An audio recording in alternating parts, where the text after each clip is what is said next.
Hello guys, welcome back to the channel. हम लोग बात कर रहे थे anatomy of the digestive system. तो हम लोग बात कर चुके थे मेनली माउथ की। तो माउथ के अंदर क्या क्या ऑर्गन प्रेजेंट होते हैं, उनके क्या क्या लोकेशन है और क्या क्या फंक्शन होते हैं। अब हम लोग बात करने वाली हैं फेरिंग्स की, ठीक है ना। तो फेरिंग्स क्या होता है, कहाँ प्रेजेंट होता है, ये सब देखते हैं, ठीक है ना। तो pharynx also known as throat and is a muscular tube like organ that is present in our neck region and pharynx is the common opening for trachea and esophagus. Trachea and esophagus दोनों, trachea means windpipe, esophagus means food pipe, ये दोनों जो pipes हैं वो open होते हैं अपने trachea के अंदर, फेरिंग्स के अंदर, ठीक है ना। तो फेरिंग्स ये अपनी कॉमन ओपनिंग है। तो ट्रेकिया ये भी ओपन हो रही फेरिंग्स के अंदर और जो ईसोफेगस है ये भी ओपन हो रहा फेरिंग्स के अंदर। बट जो इनका मतलब पैटर्न होता है ओपन होने का, वो होता है जो ट्रेकिया होता है वो फ्रंट पार्ट में प्रेजेंट होता है। जैसे ये ब्लू कलर से मैंने ये ट्रेकिया शो किया है और रेड कलर से हमने शो किया है ये ईसोफेगस। तो जैसे मैं इधर खड़ा हूँ तो ट्रेकिया आगे होगा, इसके जस्ट पीछे प्रेजेंट होगा अपना ईसोफेगस, ठीक है ना। ऐसे प्रेजेंट होते हैं अपनी बॉडी के अंदर। ट्रेकिया फ्रंट पार्ट में होता है, उसके जस्ट पीछे प्रेजेंट होता है अपना ईसोफेगस, ठीक है ना। अब हम लोग बात कर रहे हैं लोकेशन की, कहाँ पे फेरिंग्स प्रेजेंट होता है। तो फेरिंग्स मेनली नेक रीजन में सिचुएटेड होता है और ये एक्सटेंड करता है base of the skull, skull के बेस से एक्सटेंड करता है लेवल ऑफ C6 वर्टिब्रा। जो अपना वर्टिब्रल कॉलम है उसका जो C6 वर्टिब्रा वहाँ तक ये एक्सटेंड करता है स्कल से C6 लेवल ऑफ वर्टिब्रा। और इसकी जो लेंथ होती है वो approximately 12 to 15 centimetre in length होती है। 12 से 15 सेंटीमीटर लेंथ में ये प्रेजेंट होता है, ठीक है ना। अब बात कर रहे हैं पार्ट्स के, फेरिंग्स के कितने पार्ट्स होते हैं। तो फेरिंग्स के मेनली 3 पार्ट्स होते हैं, नेजोफेरिंग्स, ओरोफेरिंग्स और लैरिंजियोफेरिंग्स। इन 3 पार्ट्स में अपना डिवाइडेड है फेरिंग्स, ठीक है ना। तो सबसे पहले बात करने वाले हैं अपनी नेजोफेरिंग्स की। तो जो नेजोफेरिंग्स है वो upper most part of the pharynx है। जो फेरिंग्स का जो अपर मोस्ट पार्ट है वो अपना नेजोफेरिंग्स है और ये कनेक्ट करता है नेजल कैविटी टू ओरोफेरिंग्स को। जो अपनी जो नेजल कैविटी है जहाँ से रेस्पिरेशन वगैरह सांस लेते हैं, ब्रीथिंग करते हैं, उसको कनेक्ट करता है अपने ओरोफेरिंग्स से, ठीक है ना। अब नेक्स्ट पार्ट है अपना ओरोफेरिंग्स, ठीक है ना। ओरोफेरिंग्स अपना है मिडिल पोर्शन है अपने फेरिंग्स का। तो ये कनेक्ट करता है नेजोफेरिंग्स को लैरिंजियोफेरिंग्स से। और अपना जो लास्ट पार्ट है वो अपना है लैरिंजियोफेरिंग्स। तो लैरिंजियोफेरिंग्स जो फेरिंग्स का सबसे लास्ट पार्ट है और ये कनेक्ट करता है ओरोफेरिंग्स को ईसोफेगस से, ठीक है ना। और वहीं से ईसोफेगस से ही अपने फूड पास डाउन होता है, फिर ईसोफेगस से स्टोमक के अंदर जाता। अब हम पार्ट्स की बात करने वाले हैं। हम नेक्स्ट देखते हैं फेरिंग्स के अंदर क्या होता है। अब हम देखते हैं फेरिंग्स की मसल। तो मेनली फेरिंग्स के अंदर 4 टाइप की मसल होती हैं, superior constrictor muscle, middle constrictor muscle, inferior constrictor muscle और पैलेटोफेरेंजियस मसल, ठीक है ना। तो ये 4 मसल प्रेजेंट होती है फेरिंग्स के अंदर। और मसल का काम होता है कि जो फेरिंग्स है उसका मूवमेंट कंट्रोल करना। तो फेरिंग्स के अंदर ट्रेकिया और ईसोफेगस दोनों ओपन होते हैं। तो ट्रेकिया के अंदर एयर का मूवमेंट होता है और ईसोफेगस के अंदर मेनली फूड का मूवमेंट होता है। तो ये चारों मसल वही फूड और एयर का मूवमेंट कंट्रोल करती है, कैसे फूड और एयर पास डाउन हो ट्रेकिया और ईसोफेगस के अंदर। तो सबसे पहले सुपीरियर कॉन्स्ट्रिक्टर मसल, तो ये अपर मोस्ट पोर्शन में प्रेजेंट होती है फेरिंग्स के। नेक्स्ट है मिडिल कॉन्स्ट्रिक्टर मसल, तो ये फेरिंग्स के मिडिल पोर्शन में प्रेजेंट होती है मिडिल कॉन्स्ट्रिक्टर मसल। थर्ड है इंफीरियर कॉन्स्ट्रिक्टर मसल, तो ये प्रेजेंट होती है lower most part of the pharynx. और जो लास्ट है पैलेटोफेरेंजियस मसल, ये जो मसल है ये मोस्ट इंपॉर्टेंट मसल है इसकी फेरिंग्स की और ये हेल्प करती है डिग्लूटेशन में। जब भी तुम खाना खाते तो खाना को लिगलते हैं, तो लिगलने के टाइम पे डिग्लूटेशन में यही मसल हेल्प करती है जो कि स्लाइडली एलिवेटेड हो जाती है। Muscle that help to elevate pharynx during the deglutition. जब भी तुम डिग्लूटेशन करते खाना खाते स्वेलिंग, उस टाइम पे ये मसल थोड़ी एलिवेट होती है जिससे इजीली हम लोग खाना को मतलब डिग्लूटेशन और स्वेलिंग कर लेते हैं, ठीक है ना। तो ये मसल कंप्लीट हो गई। अब ब्लड सप्लाई देखते हैं। तो कौन सी जो आर्टरीज हैं वो इसको ब्लड सप्लाई करती हैं फेरिंग्स को। तो पहली है pharyngeal branch of the external carotid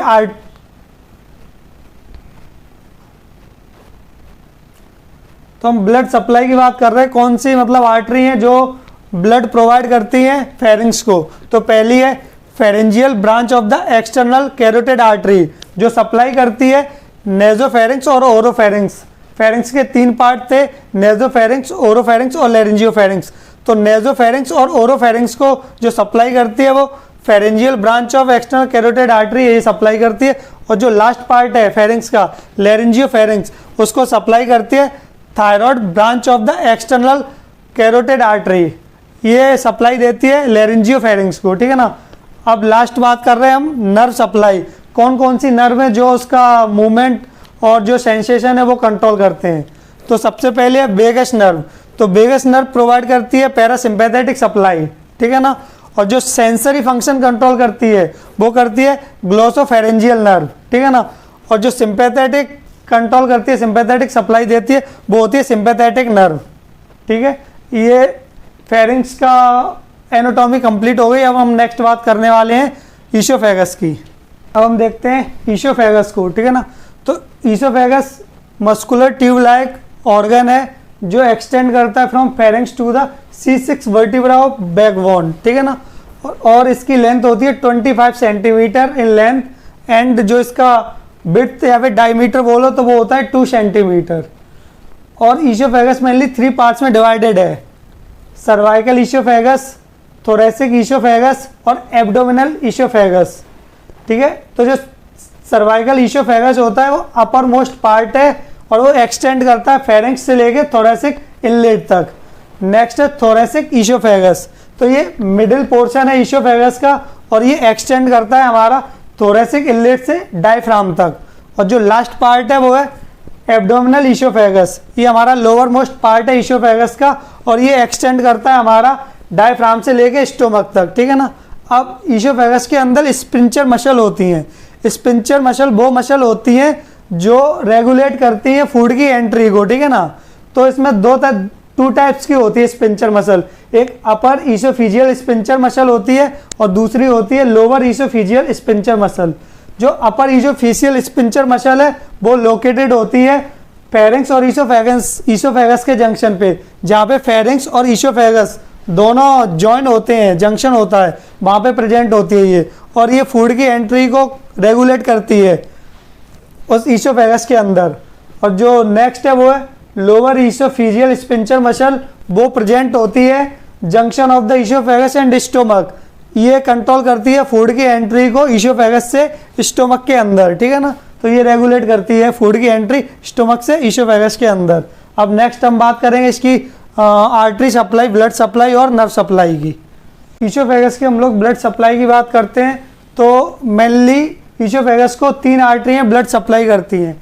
तो पहली है इंफीरियर थायराइड आर्टरी, दूसरी है थोरेसिक आयोटा और तीसरी है लेफ्ट गैस्ट्रिक आर्टरी। तो जो इंफीरियर थायराइड आर्टरी है वो सप्लाई करती है जो पहला पार्ट है ईसोफेगस का, जो कि सर्वाइकल ईसोफेगस, उसको करती है ये। और जो थोरेसिक आयोटा है, तो थोरेसिक आयोटा मीन्स नाम से क्लियर हो रहा है, वो जो थोरेसिक ईसोफेगस का पार्ट है ना, तो उसको थोरेसिक आयोटा सप्लाई देती है। और जो लास्ट है लेफ्ट गैस्ट्रिक आर्टरी, वो सप्लाई करती है इसके थर्ड पार्ट को, जो कि एब्डोमिनल ईसोफेगस। तो ये आर्टरी सप्लाई थी। अब नेक्स्ट बात करते हैं नर्व सप्लाई। तो जो वेगस नर्व है वो प्रोवाइड करती है पैरासिम्पैथेटिक सप्लाई और जो सिंपैथेटिक नर्व है वो प्रोवाइड करती है सिंपैथेटिक सप्लाई। अब पैरासिम्पैथेटिक और सिंपैथेटिक सप्लाई में डिफरेंस क्या है? तो जो सिंपैथेटिक सिस्टम होता है वो एक्टिवेट होता है कोई भी स्ट्रेस कंडीशन में, कोई भी मतलब टेंशन है, स्ट्रेस या फिर कोई भी फाइट एंड फ्लाइट की कंडीशन हो, उस कंडीशन में सिंपैथेटिक नर्वस सिस्टम एक्टिवेट होता है। और जो नॉर्मल रेस्ट में अपन तो नॉर्मल कंडीशन में, उस कंडीशन में पैरासिम्पैथेटिक नर्व होती हैं, वो सप्लाई प्रोवाइड करती है और वो कंट्रोल करती है नॉर्मल या फिर रेस्ट पोजीशन में होते हैं तब। तो ये पैरासिम्पैथेटिक और सिंपैथेटिक नर्व सप्लाई में मेन डिफरेंस होता है। स्टोमक, जो स्टोमक है वो मस्कुलर बैग लाइक ऑर्गन है और वो एक्ट करता है रिजर्वोयर ऑफ द फूड, ठीक है ना। और स्टोमक को हम लोग बोलते हैं और ventriculus, it is also called as ventriculus. इसकी लोकेशन देखते तो मतलब ये कहाँ पे एग्जिस्ट करता है, तो अपना जो एब्डोमेन कैविटी है, तो एब्डोमेन कैविटी के मेनली 9 पार्ट में इसको डिवाइड किया। जो सेंट्रल पोर्शन होता है उसको बोलते हैं अम्बिलिकल कॉर्ड, उसके ऊपर होता है एपिगैस्ट्रिक रीजन और इसके नीचे होता है हाइपोगैस्ट्रिक रीजन, ठीक है ना। और अम्बिलिकल कॉर्ड के बगल में होता है राइट लंबर रीजन और उस अपोजिट साइड होता है लेफ्ट लंबर रीजन, ठीक है ना। और एपिगैस्ट्रियम के बगल में होता राइट हाइपोकॉन्ड्रिया और उसके बगल में होता है लेफ्ट हाइपोकॉन्ड्रिया, ठीक है ना। और नेक्स्ट होता है राइट इलियक रीजन और लेफ्ट इलियक रीजन। तो हम बात कर रहे हैं लोकेशन ऑफ द स्टोमक। तो स्टोमक कहाँ लाई करता है, तो it lies in epigastrium umbilical region and left hypochondria region. तो एपिगैस्ट्रिक ये वाला पोर्शन है अपना, ठीक है ना।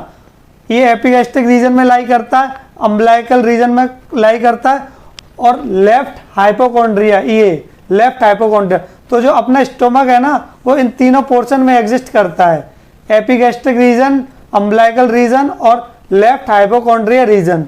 जो अपना एब्डोमेन कैविटी है ना उसके 9 पार्ट्स के अंदर डिवाइड किया, जिसमें से 3 पार्ट्स के अंदर अपना स्टोमक एग्जिस्ट करता है, एपिगैस्ट्रिक रीजन, अम्बिलिकल रीजन और लेफ्ट हाइपोकॉन्ड्रिया रीजन, ठीक है ना। ये इसकी लोकेशन हो गई। फिर हम बात करते हैं इसकी शेप की। तो स्टोमक की शेप कोई मतलब फिक्स शेप नहीं है। जैसे स्टार्टिंग 8-9 क्लास में पढ़ाया जाता कि जो स्टोमक होता है वो जे शेप में होता है, तो ऐसा कोई फिक्स शेप नहीं होती इसकी। जो इसकी शेप वेरिएबल चेंज करती रहती है, ठीक है ना। अगर तुमने एम्प्टी स्टोमक है तो इसकी शेप अलग होगी, अगर तुमने कुछ भी फूड इंटेक कर लिया तो उसके बाद जो उसकी शेप होती है वो चेंज हो जाती है। तो इसकी कोई फिक्स शेप नहीं है, वेरी करती रहती शेप अकॉर्डिंग टू टाइम। अब बात करते हैं हम कैपेसिटी। जो हमारा स्टोमक है उसकी क्या कैपेसिटी होती है। तो जो बच्चे होते हैं बर्थ के टाइम इन्फेंट होते हैं तो उनके अंदर होती है 300 ml की कैपेसिटी। जब बड़े हो जाते हैं 10-12 साल की प्यूबर्टी आ जाती है, सेकेंडरी सेक्सुअल कैरेक्टर अराइज होने लगते, उस टाइम पे स्टोमक की कैपेसिटी हो जाती है 1000 ml, ठीक है ना। और एडल्ट हो जाते हैं, जो एडल्ट होते हैं उनके अंदर कैपेसिटी होती है 1500 ml, ठीक है। Parts of stomach. तो स्टोमक के मेनली 4 पार्ट होते हैं, first cardiac, second fundus, third one body and last one pyloric. जो फर्स्ट स्टोमक का जो फर्स्ट पार्ट होता है वो होता है कार्डियक पार्ट, ठीक है ना। स्टोमक का फर्स्ट पार्ट होता है कार्डियक और ये रेगुलेट करता है फूड की एंट्री को and also prevent backflow of the food from the stomach. ये कार्डियक पार्ट का फंक्शन है। जो नेक्स्ट पार्ट है, सेकंड पार्ट है, वो है फंडस। जो ये वाला रीजन होता है, ये इसको बोलते हैं फंडस पार्ट या फंडस रीजन। जब भी स्टोमक एम्प्टी होता है उस टाइम पे इस पार्ट के अंदर गैस फिल होती है। तो जो गैस का कंटेंट होता है स्टोमक एम्प्टी होता है वो इधर ही प्रेजेंट होता है फंडस रीजन में। और जो मेन पार्ट होता है स्टोमक का वो होता है बॉडी। तो स्टोमक का जो मेन पोर्शन है वो बॉडी है, उसी के अंदर फूड का मेनली डाइजेशन होता है और स्मॉल अमाउंट में एब्जॉर्प्शन भी। और जो लास्ट और जो नैरो पार्ट है वो है पाइलोरिक रीजन। तो ये स्टोमक का लास्ट पार्ट है और ये नैरो होता है, ठीक है ना। और इसकी जो पाइलोरिक की लेंथ होती है वो अप्रोक्स 10 सेंटीमीटर होता है। और जो पाइलोरिक की पार्ट होता है जो कनेक्ट करता है स्टोमक से स्मॉल इंटेस्टाइन के अंदर, और यही ओपन होता है स्मॉल इंटेस्टाइन के अंदर। अब बात करते हैं ब्लड सप्लाई की, ठीक है ना।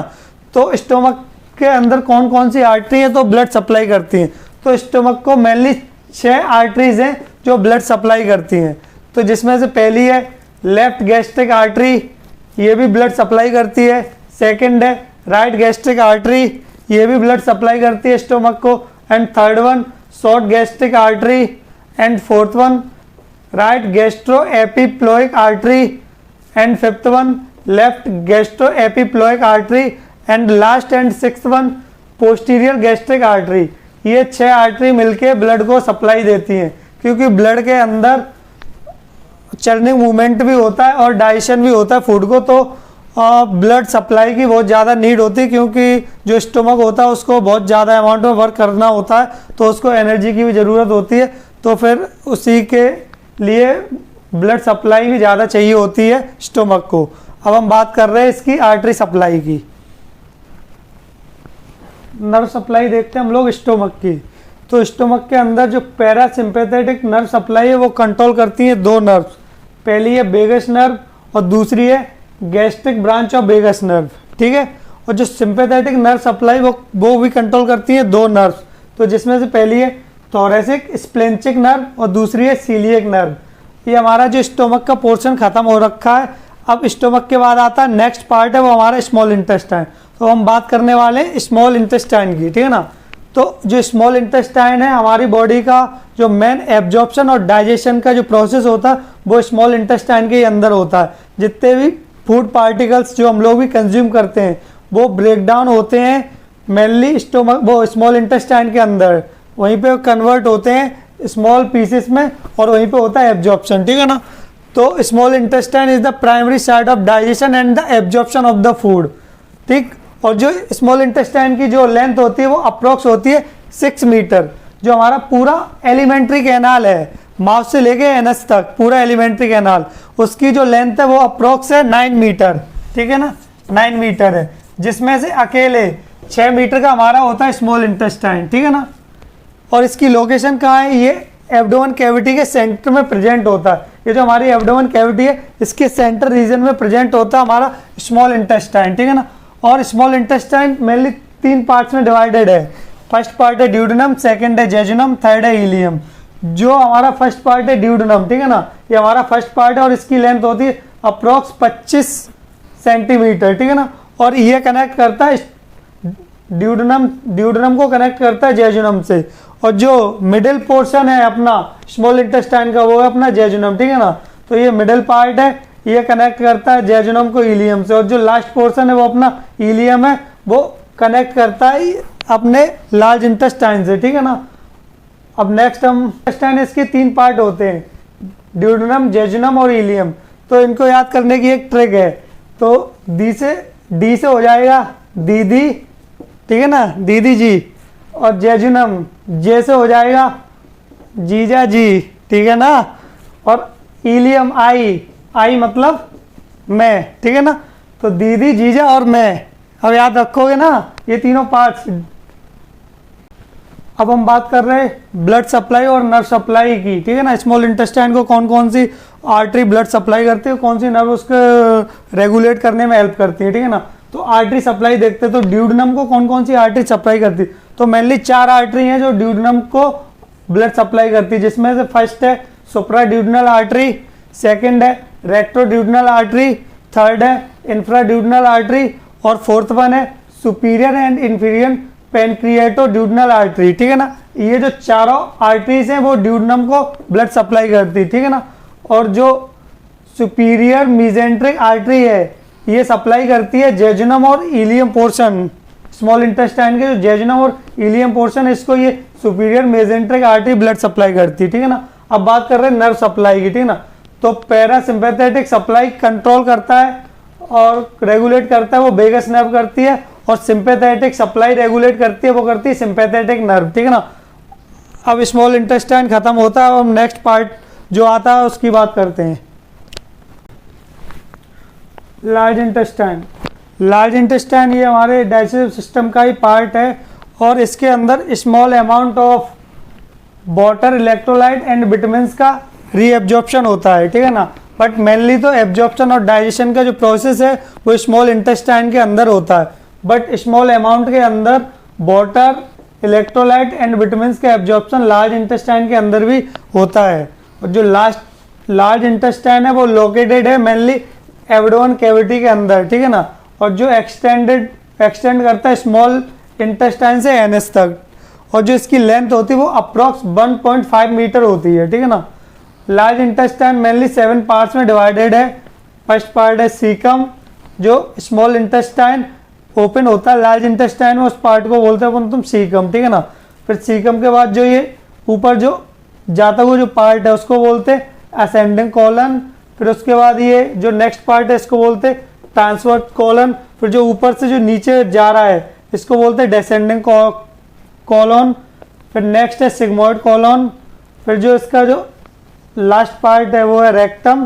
फिर एट द एंड है एनस, जहाँ से अनडाइजेस्टेड फूड बॉडी के बाहर निकल जाता है। अब हम इसकी देखते हैं नर्व सप्लाई और आर्टरी सप्लाई। लार्ज इंटेस्टाइन की आर्टरी सप्लाई हम लोग देखते हैं, ठीक है ना। तो सुपीरियर मेसेंट्रिक आर्टरी है, ये सप्लाई करती है right side of the large intestine. जो राइट साइड का पोर्शन है ना उसको सप्लाई करती है सुपीरियर मेसेंट्रिक आर्टरी, ठीक है ना। और जो लेफ्ट साइड का लार्ज इंटेस्टाइन का पोर्शन है उसको सप्लाई करती है इंफीरियर मेसेंट्रिक आर्टरी, ठीक है ना।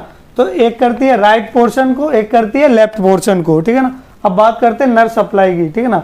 जो पैरासिम्पैथेटिक सप्लाई है उसको रेगुलेट करती है वेगस नर्व, और जो सिंपैथेटिक सप्लाई है उसको कंट्रोल करती है सिंपैथेटिक नर्व।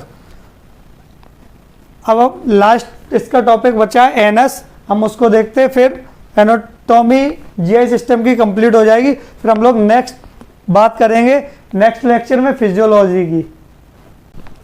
अब हम देखते हैं एनल कैनाल को, ठीक है ना। तो जो एनल कैनाल है वो अपना टर्मिनल पार्ट है जीआई सिस्टम का, गैस्ट्रोइंटेस्टाइनल ट्रैक्ट का अपना सबसे लास्ट पार्ट है, ठीक है ना। और ये एक्सटेंड करता है रेक्टम से एनस तक, और इसकी लोकेशन है पेरिनियल एरिया में प्रेजेंट होता है, और इसकी लेंथ होती है लगभग 3 से 4 सेंटीमीटर।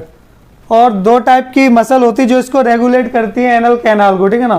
तो एक तो होती है इंटरनल एनल स्पिंचर और दूसरी होती है एक्सटर्नल एनल स्पिंचर। जो इंटरनल एनल स्पिंचर है जो एनल एरिया होती है उसकी सराउंडिंग को मेंटेन करती है, और ये इनवॉलेंट्री होती है, ठीक है ना। इनवॉलेंट्री, उसका कंट्रोल हमारे कंट्रोल में नहीं होता। जो एक्सटर्नल एनल स्पिंचर मसल है ना वो भी एनल एरिया में प्रेजेंट होती है, एनल एरिया को सराउंड करती है, और इसका जो कंट्रोल होता है वो वॉलेंट्री होता है, हमारे कंट्रोल में होता है, हम रेगुलेट कर सकते हैं इस एक्सटर्नल एनल स्पिंचर मसल को, ठीक है ना। फिर हम बात करते हैं आर्टरी सप्लाई। एनल कैनाल है और जो एनल एरिया उसको कौन कौन सी आर्टरी ब्लड सप्लाई करती हैं, तो मेनली 3 है, superior rectal artery, middle rectal artery, और लास्ट वन है इंफीरियर रेक्टल आर्टरी। ये तीनों आर्टरी हैं वो ब्लड सप्लाई करती है एनल कैनाल को और एनल रीजन को, ठीक है ना। और जो उनके सेंसेशन है वो कंट्रोल कौन सी नर्व कंट्रोल करती है, तो मेनली 2 नर्व होती हैं जो एनल रीजन के सेंसेशन को कंट्रोल करती हैं। जो पहली है इंफीरियर रेक्टल नर्व है, ये कंट्रोल करती है सेंसरी फंक्शन को, ठीक है ना। सेंसरी फंक्शन को कंट्रोल करती है इंफीरियर रेक्टल नर्व, ठीक है ना। और जो पुडेंटल नर्व है ये दोनों कंट्रोल करती है सेंसरी प्लस मोटर फंक्शन। तो पुडेंटल नर्व है ये सेंसरी और मोटर फंक्शन दोनों कंट्रोल करती है एनल रीजन के, ठीक है ना। तो हमारी जो एनाटॉमी है गैस्ट्रोइंटेस्टाइनल सिस्टम की वो आज कंप्लीट हो गई है। अब हम नेक्स्ट लेक्चर में बात करेंगे physiology of the gastrointestinal system, ठीक है। Bye bye guys, thank you and love you.